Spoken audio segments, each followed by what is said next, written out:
사무엘상 12장 6절, 7절, 8절 제가 공독해드립니다. 사무엘이 백성에게 이르되 모세와 아론을 세우시며 너희 조상들을 애굽 땅에서 인도하여 내신 이는 여호와이시니 그런즉 가만히 서 있으라.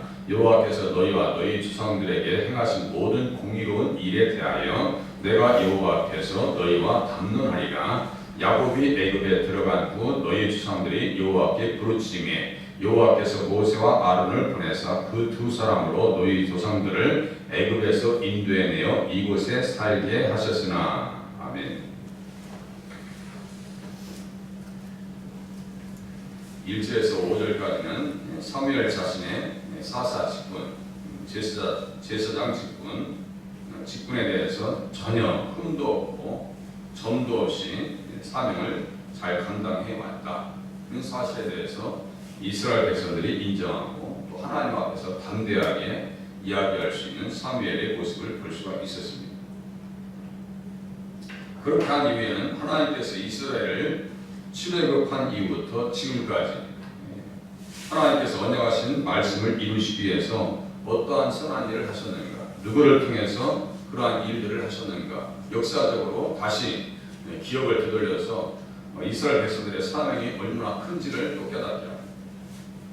예수님께서 이 땅에 오셔서 그 땅에서 구원 역사를 이루시고 수많은 병자들을 치료하시고 죽은 자들을 살리시고 천하 만민들에게 복음의 문을 활짝 열으시는 그 과정 속에 그 역사의 진행 가운데 이스라엘 백성들이 특별히 선택받아서 쓰임받고 있는 거예요.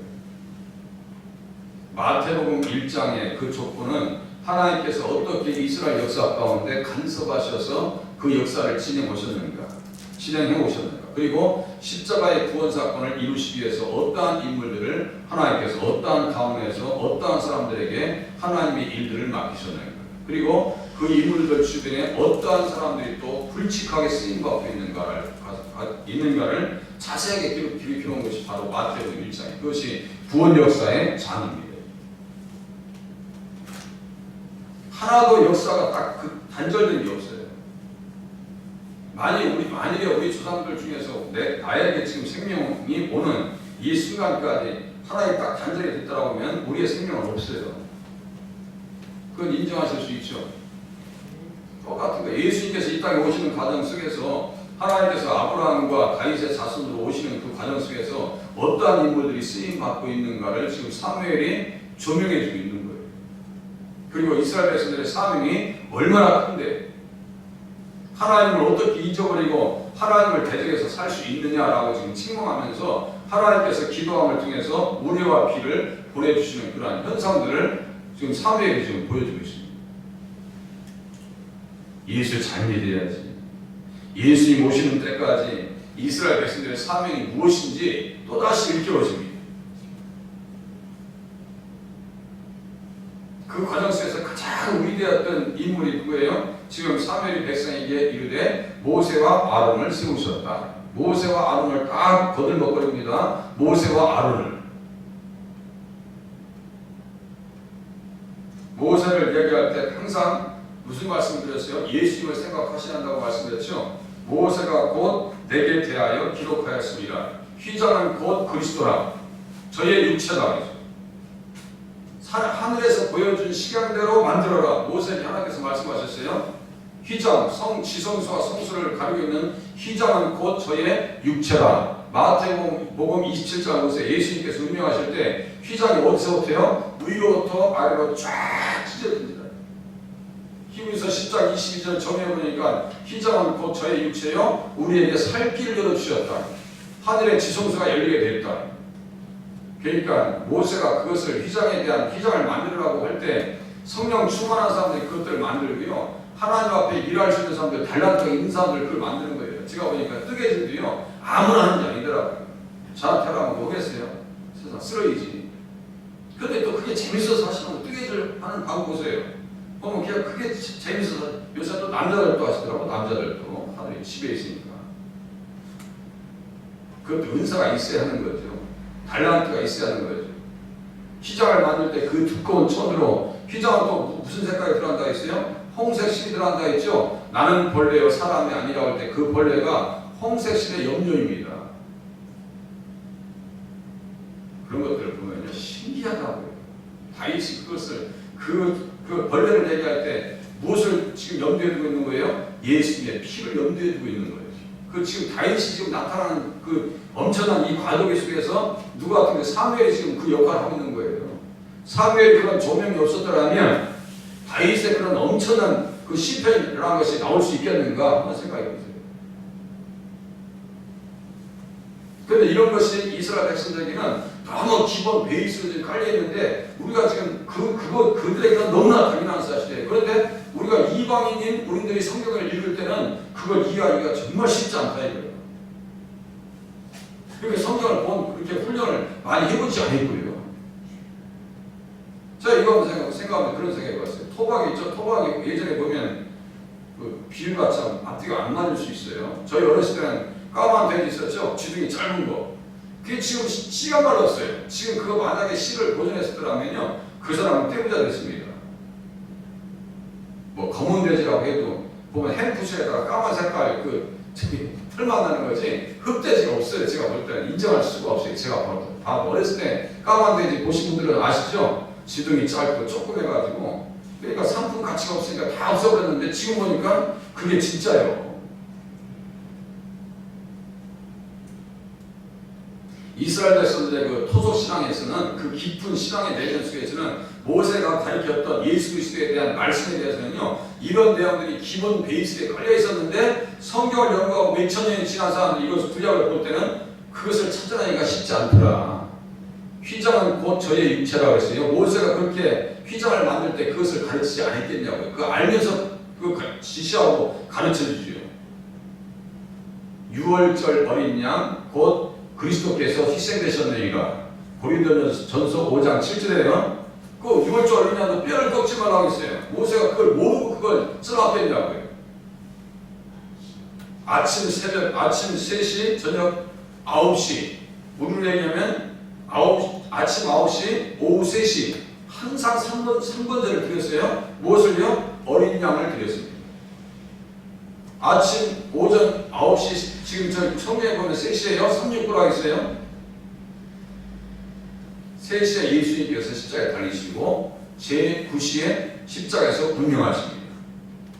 다 그 말이에요. 다 예수님이에요. 그러니까 예수님께서 직접 말씀하시잖아요. 모세를 믿었더라면 또 나를 믿었으니 이는 그가 내게 대하여 기록하였습니다. 이제 좀 이해되십니까? 반석이 곧 그리스도다.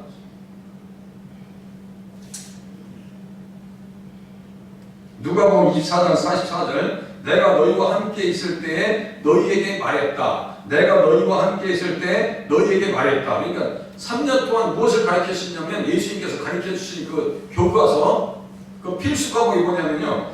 모세의 율법과 선지자의 글과 시편의 나를 가리켜 기록된 모든 것. 이것이 예수님께서 저 제자들을 가르쳤을 때 그 텍스트 있죠. 교과서입니다. 이게.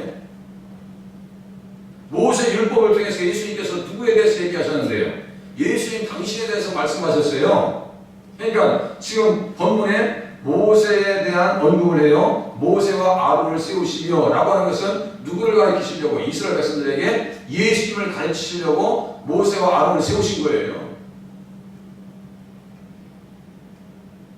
3년 내내 하나님께서 예수님께서 이스라엘 백성들 제자들을 가르친 것은 그거예요. 시편에 나를 가리켜 기록된 모든 것이 이루어져야 하리라. 그렇게 배웠는데도 불구하고 부활신앙을 잃어버려가지고 엠마오 도사로 가다가 예수님 만나는 거예요. 그렇게 사명 회복하고 가서 무슨 말 하는지 아세요? 제자들에게 그들이 서로 말하되 길에서 우리에게 말씀하시고 우리에게 성경을 풀어주실 때 우리 속에서 마음이 뜨겁지 않더냐. 성경을요 그리스도 안에서 풀어지면요 가슴이 뜨거워지지 않을 수가 없어요. 예수님 안에서 성경을 이해하기 시작하면요 한 사람 한 사람의 의미가 새롭게 적용이 됩니다. 그렇게 성경을 배워나가요. 하나님께서 야곱 때에 요셉을 통해서 이스라엘을 애굽에 보내신 것은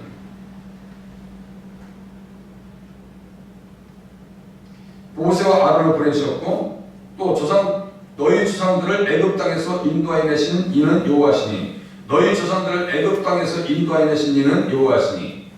애굽에 들어갈 때 누가 있었어요? 야곱 때였고 그때 누가 먼저 들어가요? 요셉이 먼저 들어가. 요셉도 똑같다고요. 신앙의 고백이 똑같아요. 우리가 그것을 표현하는 방법들을 우리가 잘 몰라서 그 속에서 예수님에 대한 이야기를 분명히 했는데 우리가 알아듣지 못할 뿐이에요.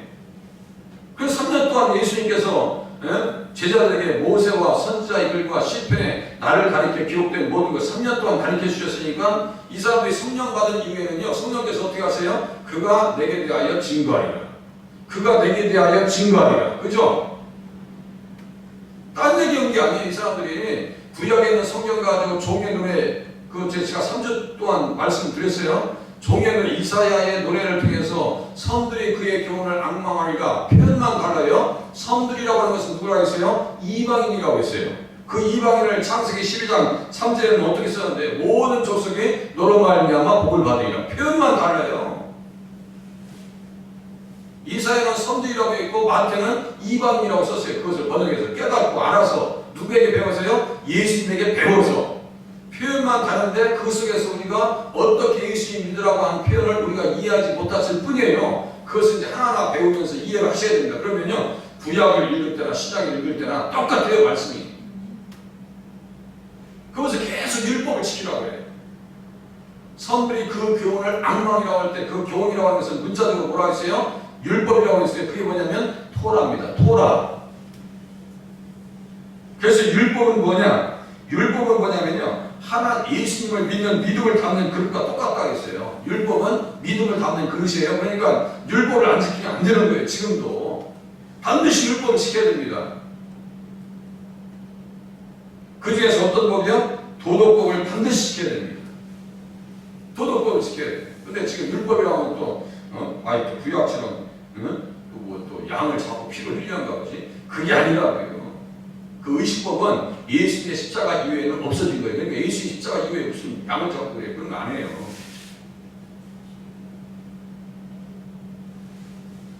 대신 어떻게 돼요? 말씀을 깊이 파고 들어갈 수 있는 지적인 사고가 필요합니다. 말씀드린 것과 같이 나사로와 부자 이야기를 통해서도 또 말씀을 드렸어요.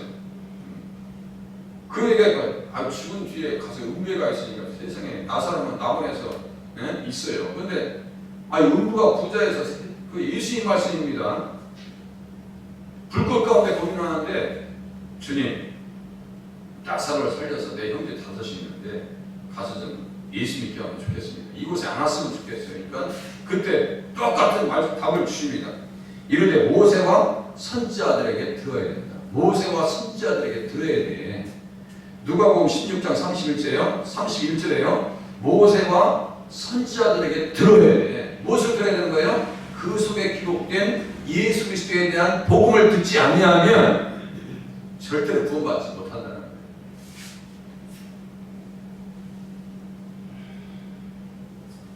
그냥 구약을 보면서 예수님 만나지 않으면 안 됩니다. 그러면 저는 늦었던 거예요. 이사야서 보면서 겨우 그때 막 가슴이 뜨거워지고 예수님이 정말 막 가슴에서 느껴졌거든요. 이건 늦게 하는 거예요.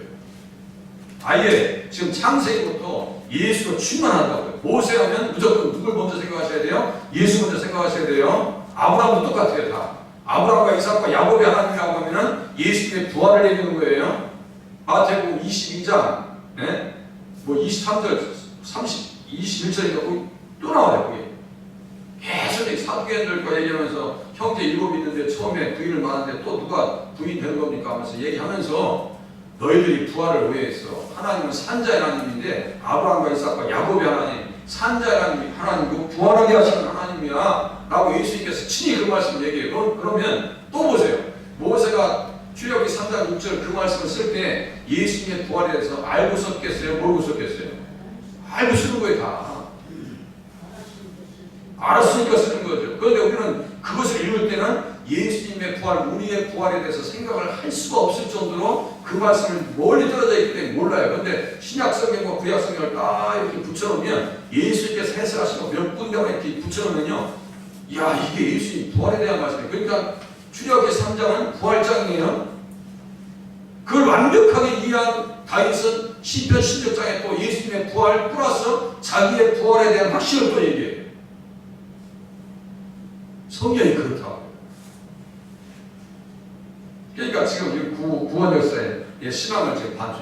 그 애굽에 들어갔어요. 누구를 통해서요? 요셉을 통해서. 요셉은 확실한 신앙 고백이 있었다고 했죠. 예수님에 대한 신앙 고백. 당신들이 나를 이곳에 팔았다고 해서 근심하지 마셔서, 한탄하지 마셔서 하나님의 생명을 구원하시려고 나를 당신들보다 먼저 보내셨나이다. 구원이라고 하는 용어는 예수님을 빼놓으면 설명이 돼야 안 돼요. 안 돼요. 당신들의 생명을 구원하고, 그리고 천하 모든 백성들 예수 믿기로 작정의 신년들을 구원시키기 위해서 요셉을 먼저 팔게하셨다는 거니까 요셉의 신앙이 일반적인 신앙이 아니라고요. 야, 구원 역사의 과정에서 아브라함과 이삭과 야곱에게 맹세하신 그 횃불 언약의 말씀, 출애굽기 15장의 말씀을 이루게 하시려고 나를 먼저 보내셨구나. 그때부터는요, 낙심과 좌절의 심령 가운데 무너지지 않습니다. 절대 무너지지 않아요. 감옥에 있어도, 보디발의 아내가 유혹을 해도, 그죠? 그리고 보디발의 집에서 노예로서 살아도요, 전혀 박살되잖아요. 어떤 사람인데, 얘가 이름은 세상, 한마는 세상, 하면서 그냥 술이나 먹고 그냥 완전히 뒤로 넘어져가지고 알코올 중독자가 되지 않을지도 몰라요. 이게 자기 인생을 피곤하지 않겠어요? 형제들이 나를 팔아. 그랬을 거 아니에요. 그런데 가만히 생각해. 창세기 15장에 생각나는 거예요. 야곱을 통해서 들었을 거 아니에요. 우리가 이방인 땅에 가서 4대 만에 다시 출애굽할 거다. 이 말씀을 요셉이 안다니까요. 창세기 50장 맨 끝에 보세요. 그 맹세하신 말씀, 그거 지금 거기까지 못 나갔어요. 시간이 없어서. 땅, 자손, 맹세, 복, 이거 다 지나간다는 거예요.